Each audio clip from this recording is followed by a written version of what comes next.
Hello,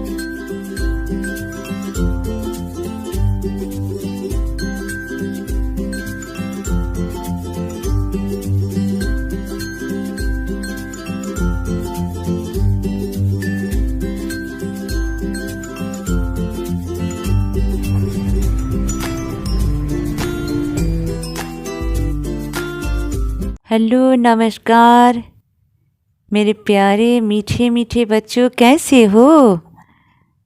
आशा है कि स्वस्थ हो, खुश हो।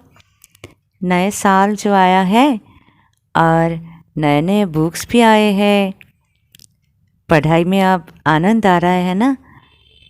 तो बच्चों, आज तो बुधवार है और हम आ गए स्टोरी टाइम विथ मामूनी इस चैनल को लेकर आपके सामने। तो बच्चों, कई दिनों से कृष्ण कथा चल रहा है, कृष्ण जी के बारे में हम बता रहे हैं। तो और 2-3 दिन कृष्ण के बारे में बताएंगे। तो बच्चों, आज बताएंगे जरासंध और शिशुपाल का अंत। जरासंध कृष्ण का जो कंस जो था, दुष्ट असुर जो कंस था, कंस का ससुर था जरासंध। वो भी कंस की तरह ही क्रूर था और भगवान श्री कृष्ण के 5 फुफेरे भाई थे। उसे 5 पांडव कहा जाता था।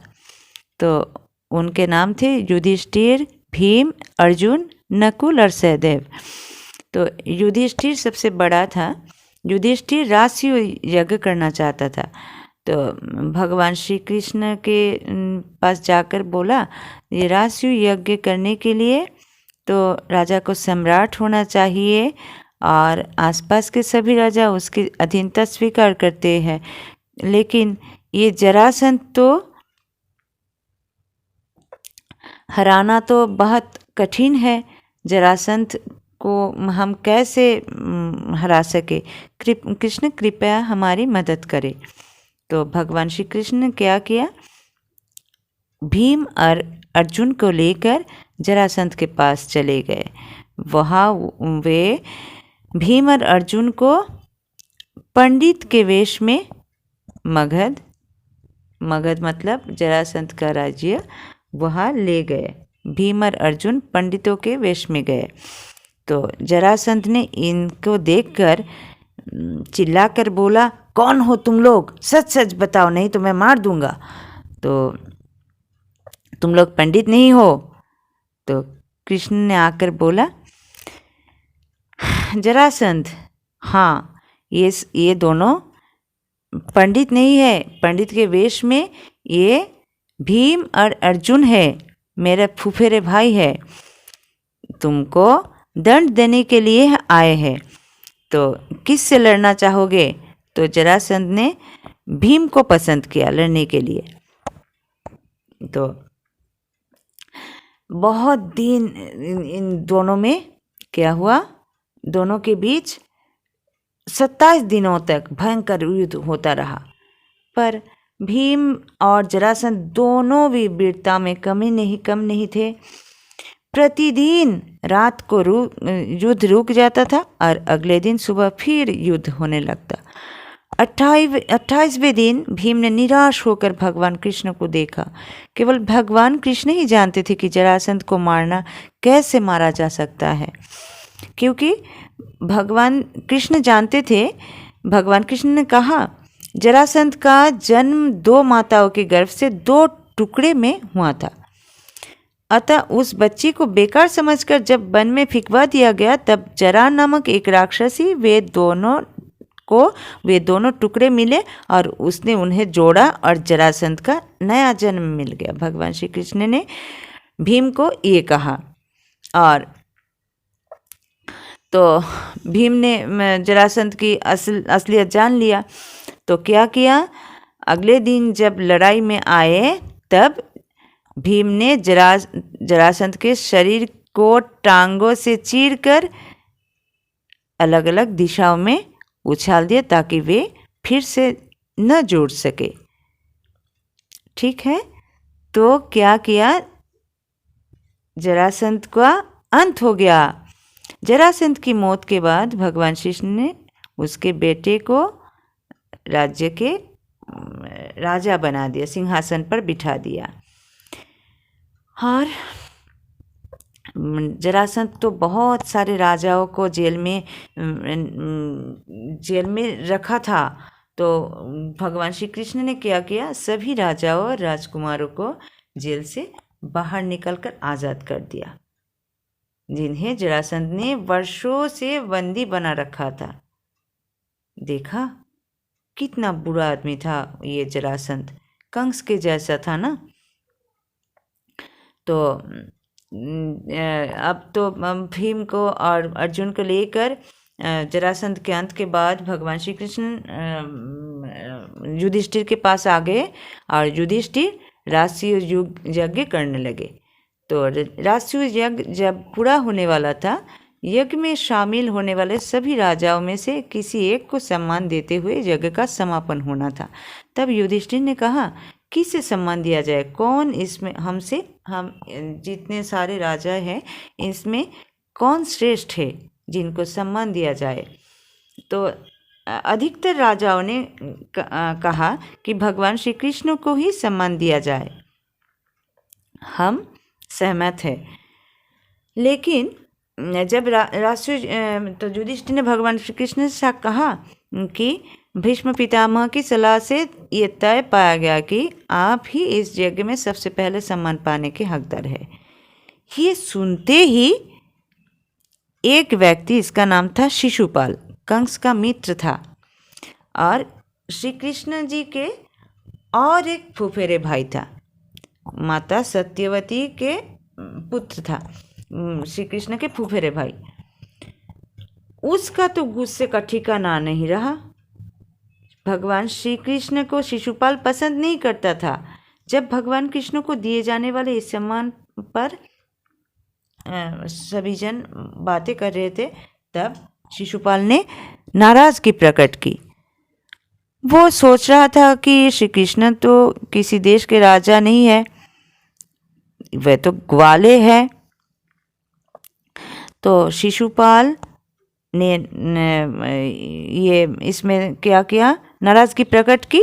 तो और भगवान श्री कृष्ण को बहुत सारे अपशब्द कहने लगे।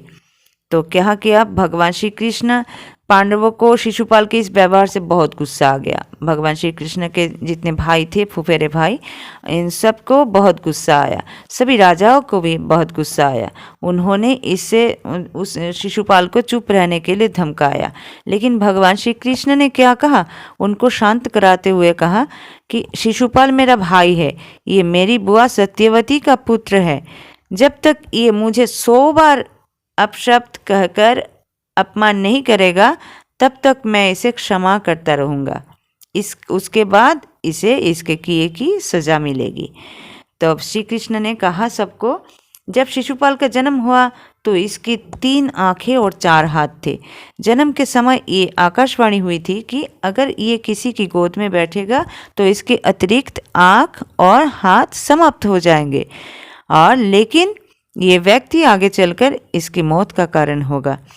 तो भगवान श्री कृष्ण आगे चलकर कहा, बहुत समय पहले जब मैं अपनी बुआ सत्यवती के घर गया तो शिशुपाल काफ़ी छोटा था। मैं उसे पालने से उठाकर अपने गोद में बिठा लिया। ऐसे करते ही शिशुपाल के अतिरिक्त आँख और हाथ गायब हो गए। तब मेरी बुआ ने मुझसे वचन लिया था कि मैं शिशुपाल को मारने से पहले कम से कम 100 बार इसके अपशब्द सहन करूँगा। तो मैंने हाँ कर दिया था। इसके लिए मैं उनके वचनों का पूरा करूँगा। तो शिशुपाल ने सोचा कि भगवान कृष्ण उसके आगे झुक गए हैं और उससे भयभीत है, इसलिए उसका और भी साहस बढ़ गया। उसने क्या किया, बड़ी सभा में अपमानित करने लगा भगवान कृष्ण को। उसके मुख से अपशब्द की बौछार ही हो रही थी। पूरे सभा शिशुपाल का इस व्यवहार को देखकर आश्चर्यचकित हो रही थी, लेकिन वो कुछ भी समझ नहीं पा रहा था। भगवान कृष्ण तो शांत भाव से बैठे थे। भगवान कृष्ण गिन रहे थे, 97, 98, 99, 100। बस शिशुपाल चुप रहे, अब और नहीं। मैं इतने दिनों से तुझे क्षमा करता रहा, अब आज और नहीं, अभी इसी क्षण मैं तुझे दंड दूंगा। ये कहकर भगवान श्री कृष्ण सुदर्शन चक्र को बुलाए और कहा, जाओ शिशुपाल की गर्दन काट दो। सुदर्शन चक्र ने शिशुपाल के पीछे दौड़ा और शिशुपाल आगे दौड़ता रहा डर के मारे, और सुदर्शन भी उसके पीछे जाकर चक्र ने शिशुपाल की गर्दन काट दी और अपने प्रभु के पास वापस लौट आया। वहाँ मौजूद सभी लोग भगवान श्री कृष्ण का विराट रूप देखकर डर गए। उन्होंने प्रभु से शांत होने की प्रार्थना की। तब भगवान कृष्ण सामान्य रूप में आकर मुस्कुराने लगे। जब कृष्ण सुदर्शन चक्र चला रहे थे तो उनकी उंगली पर हल्का सा चीरा लग गया और उसमें से खून निकलने लगा। तब पांडवों की पत्नी द्रौपदी आगे आई और अपनी साड़ी से कतरन फाड़कर प्रभु की उंगली पर पट्टी बांध दी। भगवान श्री कृष्ण ने उसे तब वचन दिया था कि आने वाले समय में किसी न किसी रूप में उसकी इस दयालुता का बदला अवश्य चुकाएंगे। फिर आने वाले समय में ऐसा ही हुआ। तो हम आगे जानेंगे। जब सभा में सबके बीच द्रौपदी का अपमान करने के लिए उसका चीरहरण किया जा रहा था तो उस समय भगवान कृष्ण ने उसे चीर बढ़ाकर उसके मान की रक्षा की थी।